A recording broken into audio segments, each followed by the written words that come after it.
The gender war will continue for as long as people continue to refuse to understand themselves. Walk with me now. And I know we all can see that there's been growing tension between the sexes on social media. This isn't an issue of us versus them. Like, it's not man versus women. It's coming from lack of understanding of ourselves. So, what do I mean by this? Let's go back to where it all starts, childhood.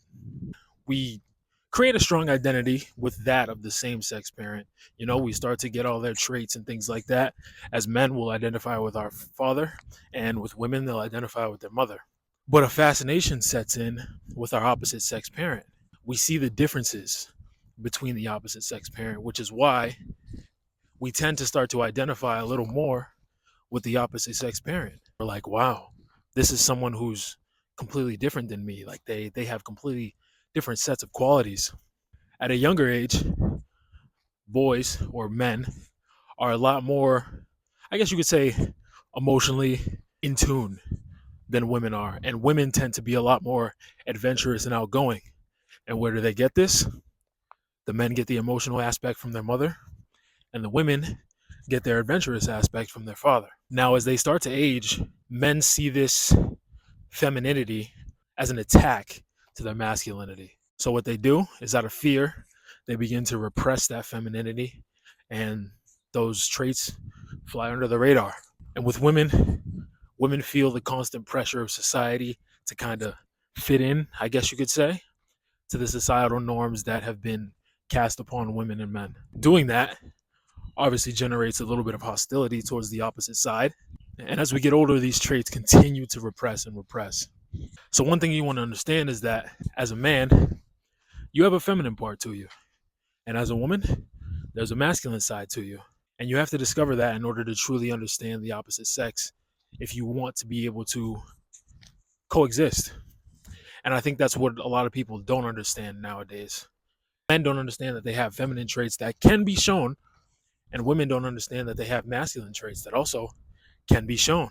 Another thing you can look out for is when you run into hyper masculine or hyper feminine people. Typically within hyper masculine men, you will see that they have a secret desire or a secret infatuation with their looks.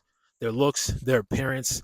They might be like, they're really into how they look, and they're really into fashion, things like that.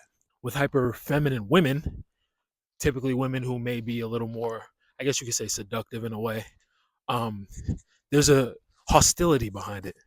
There's always an underlying hostility because they're upset at the fact that they have to conform to these norms that society has placed upon them. One thing I want you to start to be aware of is, be aware of the fact that you do possess traits of the opposite sex. And a lot of them, when you were younger, were very profound. So start to uncover these. Start to look past what society has told you that you have to be and what you have to be like, and start to rediscover these traits and qualities that make you complete. And once we all become complete, we will further be able to understand the differences as well as the similarities between everyone. So take that with a grain of salt, and thank you for walking with me. Think I've been thinking too much about what's gonna happen. I've started detaching, I just been focused on falling in love with this rapping. Been staying alone cause I never get hype off of being in all of the action. It's all a distraction, spend so much time in the woods I could live in a cabin. And they thinking I'm capping, cause you wouldn't know the places I go if I ever start losing control. I've been looking for